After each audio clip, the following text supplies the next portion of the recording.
that number just seems, that's surprising to me. It's the number of completeness, so who knows? Maybe there'll be no more trips after this. I don't know. But it's something I think of how supportive Sunnyslope has been, because you loan me out as a pastor for a week or two a year to go and work in other settings where the training for pastors hasn't always been as thorough or as complete. And so I really do see this as not just my work and my involvement, but I really do see this as a work of Sunnyslope Church. So anytime Item sends me out, or Pastor John, who's gone as well, and way back a little, Pastor Al as well also went, that's an effort of a whole church. It takes a whole church to make that happen. And so I was just filled with so much gratitude to you as a church for supporting the work of Item. And so I want to share a little bit with you just what Item has been doing and what Item is about. Some of you are somewhat familiar with this. Others of you, maybe it's a little bit new, but I just want to kind of share with you about this work, because the more I'm involved with it, the more I appreciate what they are trying to do and how they're trying to do it. So I'll just share a little bit about Item, and then I'll allow a little time for questions, and then I did bring some Eastern European dessert that we can try out a little bit after. I have to confess, I did not bring it all the way from Romania. There's a little bakery up on Commercial that I went to, so it's fresh. You don't need to worry about that. Haley, let's go to the next slide over. Item stands for International Theological Educational Ministries, so you can see why it's easier just to say Item. And the whole purpose of Item is not to go into other countries and do the work of missions on the front lines, we might say. What Item does is try to train the local pastors and the local church leaders to do that work for themselves, because if Item were, say, to send me in to go and plant a church and to pastor a church, number one, I don't know the local culture. I don't know how to contextualize, take years and years to do that. And so what Item instead does is try to find local pastors who are already there, who've been maybe born and raised in these different countries, and then to help them because they're going to be in a far better position to do the work of pastoring and preaching and teaching and church planting. So Item focuses on the local setting and trying to equip the local leaders to do that well. Rather than, I kind of put it, and I realize this is probably a little small to read maybe, but what Item does is we bring the instructors to the pastors rather than try to get the pastors and local church leaders to the instructors. So in a theological approach, it's about equipping the local leaders, but also practically, it's much more efficient to send myself and, say, Pastor Bill from Sunrise Church to go to Romania, and then, sometimes we'll go on to another place as well. It's much more cost efficient to do that rather than to get 30 or 35 students to come to a seminary for a couple of weeks or a couple months or a year or whatever. So it saves time and money as well.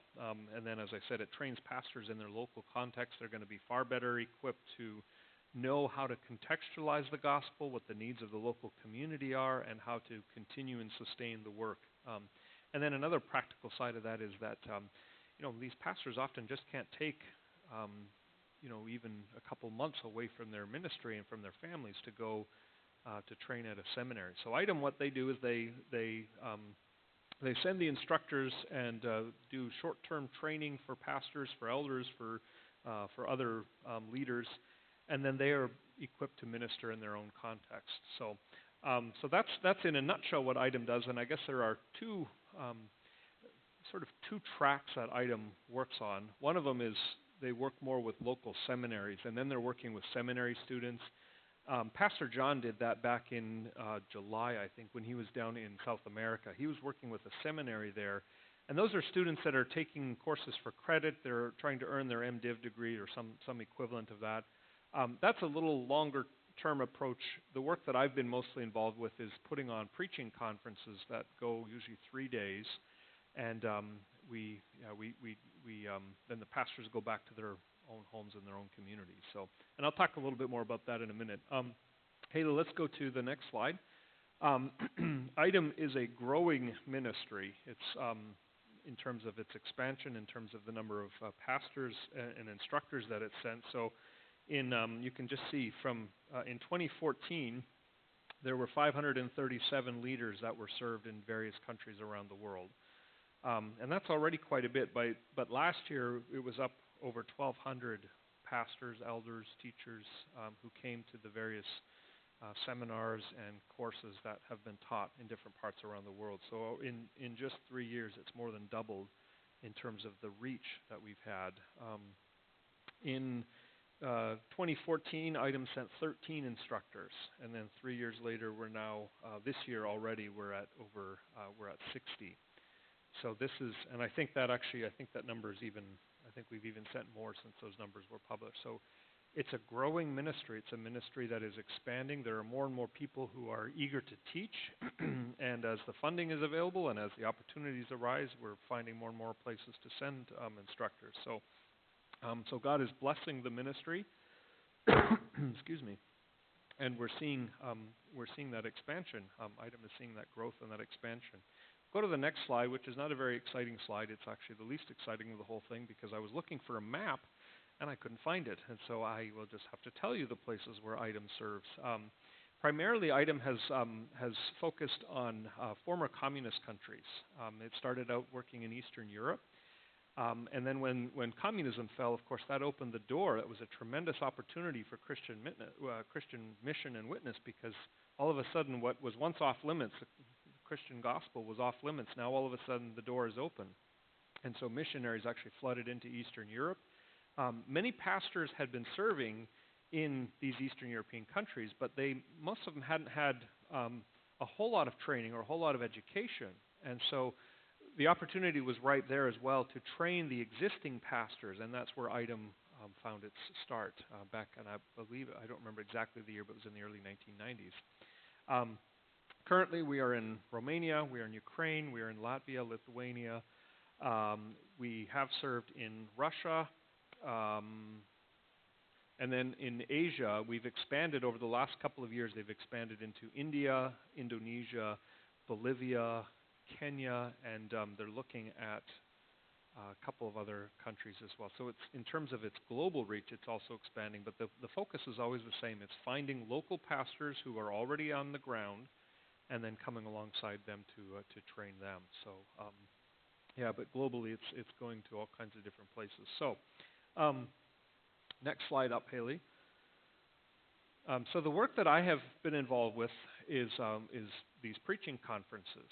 And the preaching conferences, again, are kind of what they sound like. We teach Christ-centered preaching, and most of the time we end up going to pastors who are Baptist in their background or Pentecostal and sometimes Presbyterian or Reformed. But what we're finding is that they are really gravitating towards the material that we're teaching. There's a real hunger and an eagerness to discover Christ-centered preaching. A lot of the preaching in many of these countries, Eastern European countries, tends to be more moralistic, and they focus on, here's the rules and here's the things that good Christians do and don't do. Drinking would be one of them, alcohol consumption, and so they have a kind of a long code, and it's not even that any of those things are necessarily good or bad. It's just that the preaching tends to be just about that, or it tends to be sort of politically influenced. There's a lot of political upheaval in those countries, and you might say like similar in our country where we see that sort of tension, and so sometimes the preaching just gravitates towards whatever the issue of the day is, and sermons can sound a little bit like a political speech of some kind. And so what we've developed at Item is I actually kind of took this on just as a little side project of my own back end of last year, beginning of this year, is to rework the curriculum so that we focus on the same 4 principles every time, and that's kind of like the framework think of it as the framework of a house. And those 4 principles have to do with understanding the message of the whole Bible, understanding the message of a book, understanding the message, the structure of a text, and understanding the Christ-centered focus. If those of you who come somewhat regularly in the evening will recognize those things. Those are the things that we've been looking at in our evening services. So those 4 things stay the same every time. But then what we do differently each time we go is we bring in a new genre of the Bible. So we did, earlier this year, I was there in March, and we taught preaching Christ from epistles, from the book of Galatians. So we took those same 4 principles, but we said, here's what they're going to look like when you're preaching from a Pauline letter. This time we went and we said, well, let's take those 4 principles.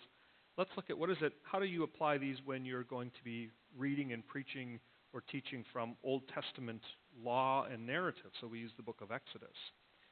And again, Old Testament preaching is not very common in a lot of these places. I would dare say like it's not very common here in the United States.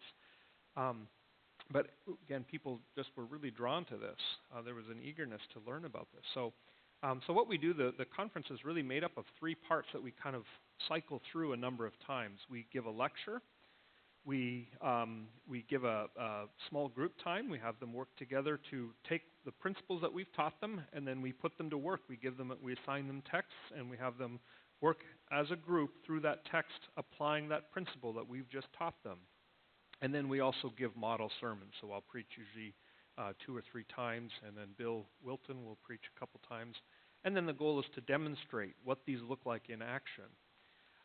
So by the time the conference is done, in theory anyways, the group, each person who attends can have up to 9 sermons that are kind of in rough stages of development. So if they hear 4 sermons between the 2 of us, and if there are 4 small groups, each one working through a text, that's 4 more that they can learn from. And then we always take one text and kind of use it as our example text when we're giving the lecture. So that means 9 passages that we work with them through. So by the end of it, they've all really dug into these 9 passages and have had the chance to study them. And we always encourage them to go back and preach a sermon series on the book that we've been working with. The neat thing is, so this was, Pastor Bill did a conference in Romania about 1.5 years ago, and then we did one in March, and then we did one just the beginning of this month, and we've seen the same people now coming, and we see that as a good thing because they hear the principles repeated, so they learn them better, and then they are beginning to be more flexible on how to apply them. And what we saw, in our judgment, this was probably the best conference that we've done because we are seeing them really getting the concepts. Like the first couple times, they'll give answers when they're working as a small group and we review the material with them. They'll give answers that kind of show they're starting to get it, but it's kind of diamond in the rough material. Well, this time around now they're really getting it, and we've just noticed that progression from the times that we've gone. So again, and part of that is just learning how to adjust our material as well, but we think that it's really going, that they're really grasping it and getting it. So a little bit about the place where we were at.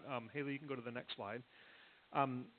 Fly into Bucharest, and we spend the first night there because that's, just to get adjusted to the time zone and that. But the conferences themselves are not in Bucharest. They're about 1 hour and 15 minutes northwest of Bucharest in a little town called Campina. Years ago, the pastor there was a pastor named, and I'll show you a picture of him in a minute, but Pastor Ion and his wife, Helene, and their family are kind of the church planting family that originated this is called Maranatha Baptist Church in Campina. And he was running a seminary for quite some time, and he was bringing in all these pastors to train at his church. And then in about the year 2007, what happened was the country of Romania joined the European Union and the Eurozone, which economically was tremendously good for the country of Romania. Because it opened the door for trade and good economic policies and really strong economic growth. It was not so good for pastors because what happened is a lot of these young men would leave the country. They'd go to Germany or they'd go to Scandinavia or they'd go somewhere else because they could get really good paying jobs and then bring them back. And so they left, and so that meant that his seminary, the students dwindled down, and he actually had to kind of close it down until just about 2-3 years ago when he saw the need rising again, and he was able then to open up the seminary isn't open, but he's doing more of these training and these conferences, and they're using his church there as a little kind of a host site for these conferences. So on the left and on the right, you just see 2 views of Campina. It's a beautiful little city. It's about the size of McMinnville, maybe 30,000 people. Located right at the base of the Carpathian Mountains. So really scenery-wise, it's beautiful there. Picture on the one on the right overlooks, it's kind of like up on a hill that overlooks the whole city. So it's really quite a beautiful little place to visit. Lots of little shops and things like that. It's not really a tourist place, but yeah, it's just a nice place to see. So next slide over.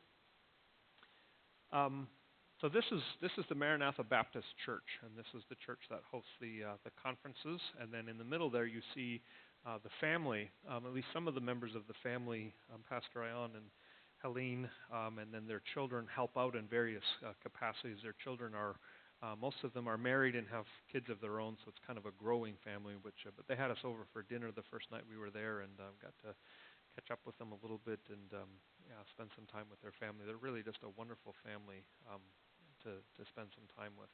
Really dedicated to the ministry of the church, and their daughter was the one that organized all the logistics of the trip. So very hardworking, and again, the whole family.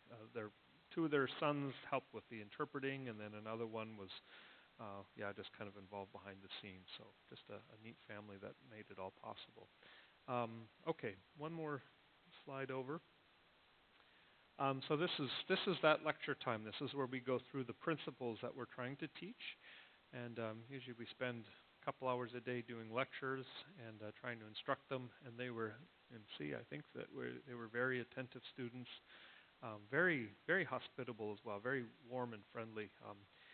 Probably a third of them speak conversational English, so you could sit down. It was always nice at meal times to be able to sit and have a conversation with them, to hear about their churches and their ministries, some of the challenges that they face, some of the joys that they experience.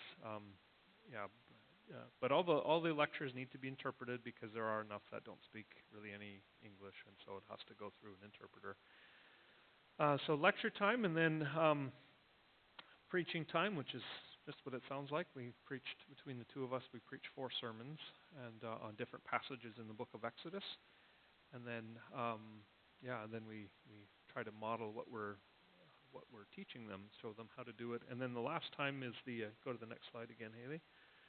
We put them to work in small groups, and that's again, we've kind of done that a couple times here in our evening, where you just have to take what you've just been taught and now see if you can work through it on your own. And they do. We give them half hour, 45 minutes, and then we kind of go around to each group, and then each group shares back with the whole group. And that way, then they only each have to focus on one passage, and they can really get in depth with that. But then they have to share that with the rest of the group, so the rest of the group can kind of take notes and learn from their peers. So age range, we had some.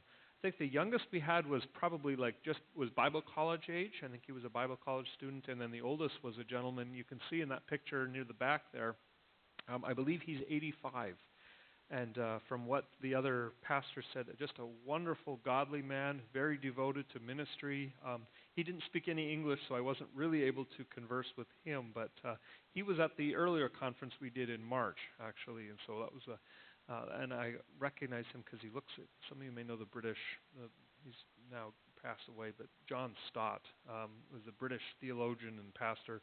And if you've ever seen a picture of John Stott, he looks exactly like that. So that's how I remembered him. But wonderful man, and good age range as well. You can see that represents from age 20 to age 85. So, all right, last picture, and then we'll maybe allow for some questions.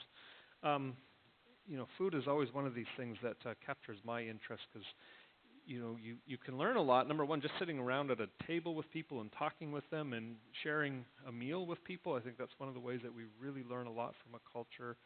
And then just seeing what different places eat. So I always, we're kind of like these, when Bill and I go out to a restaurant or whatever, we always are snapping pictures of our food, which kind of makes us look a little weird, but it's always kind of worth it. But Romania food is so good, really delicious. Cabbage rolls on the far right, which are a staple. We had those at least a few times, and they were just delicious. Then on the top left and the top right is cabbage rolls with polenta, and the top left was like spare ribs that were cooked up real good. And then the bottom was not something I had the nerve to taste. This was walking through a grocery store, and funny thing is, I remember the grocery store from last time I went, and last time I went in March, I remembered seeing a pig's head, and I thought I should have taken a picture of it. So when we went back this time, I thought I'm going to take a picture of it this time, and sure enough, On the right there, it's a little hard to see, but it is a full pig's head, in nicely wrapped in cellophane and in the meat department. And then on the left, it's pig's feet, which you can also eat. So, I'm a pretty brave person. I'll try just about anything. I was not offered the pig's head or the pig's foot to taste, which may be good because then I didn't have to turn it down. But you do eat a lot of pretty interesting foods, but most of it was really, really delicious. So anyways, so that's a nutshell summary. I did bring some food tonight. No pig's head, no pig's feet, I promise, but some little pastries and things. But I just want to allow any time if you have any questions about the work that Item is doing or that I was involved with earlier this month, I'd love to answer any questions. Hilda.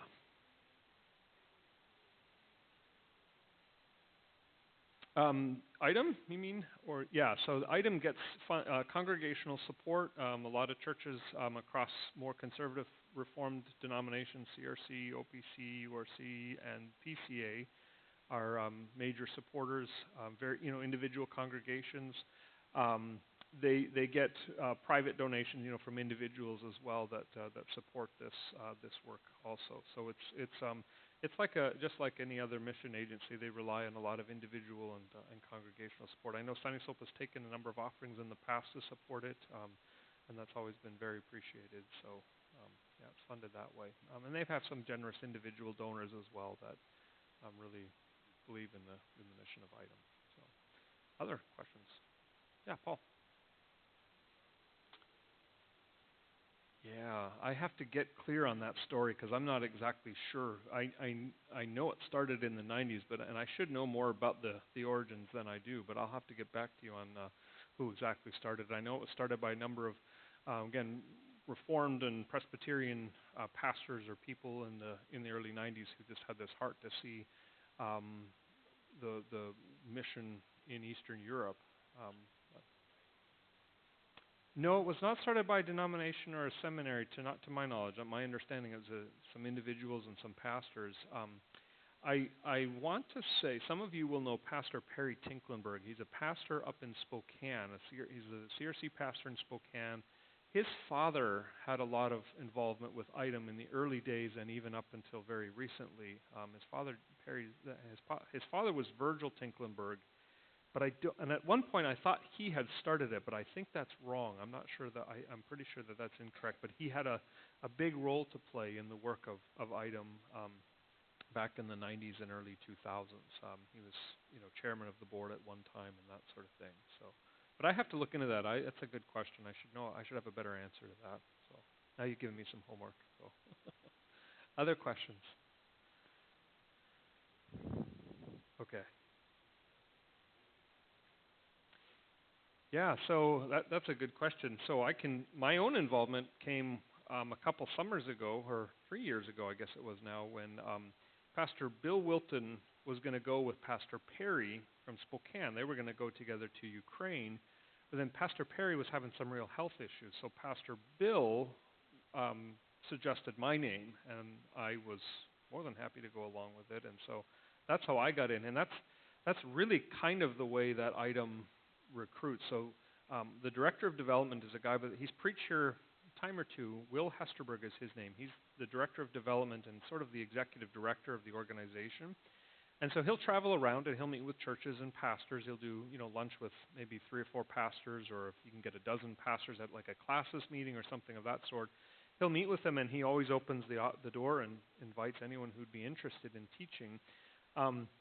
We're kind of at the point, I say we, so my other hat that I wear is with Item as member of the board, and so we're at that point where we're growing quite quickly, and my thing at this point is to say we've got to put some structure in place so that we don't grow our instructor pool too quickly without taking the time to ensure that these are good preachers and that that they're capable of doing this kind of work. So we're kind of crafting right now. It's just been wide open. If you want to teach, you can sign up and get put on the list, and then you can teach. But I think we need to sort of moderate that just a little bit because we are growing so quickly, and we want to make sure that we're getting good instructors to do this work.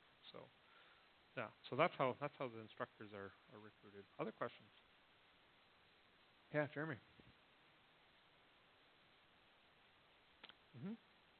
Yeah, there is. It's not very large. The primary the primary religion in Romania or church is is Romanian Orthodox.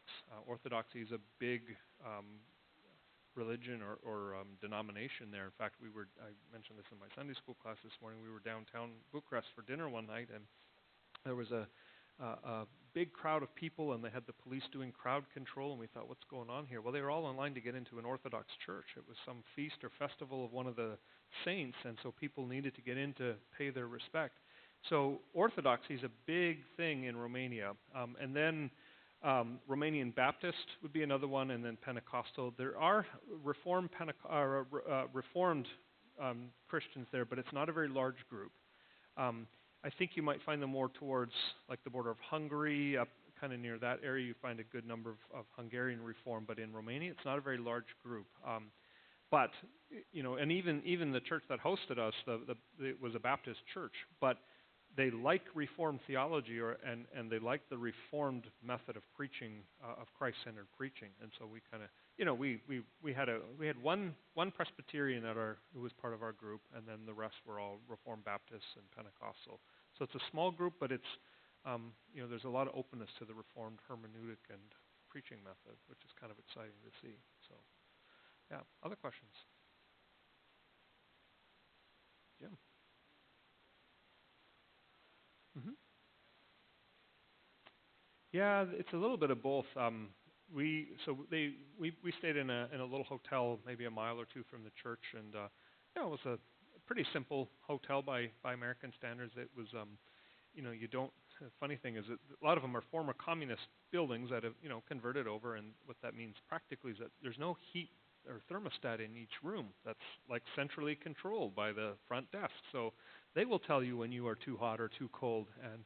And anyways, that's a little diversion there. But so that's where we stayed, and we noticed that there were at least probably 2 or 3 other people from the conference staying at that hotel with us. But then there are others that maybe they know someone in town, or they're staying at a friend's house or whatever. So again, we had probably 35 to 40 people there, and I'd say at least half of them were from out of town. Might have even been more. I would think maybe more, but at least half of them were from out of town. So some as far away as Bucharest, or a little town up further, Brașov is another place. So yeah, they come from a little ways to be a part of it. Other questions?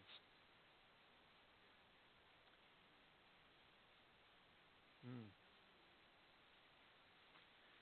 Yeah. Yeah.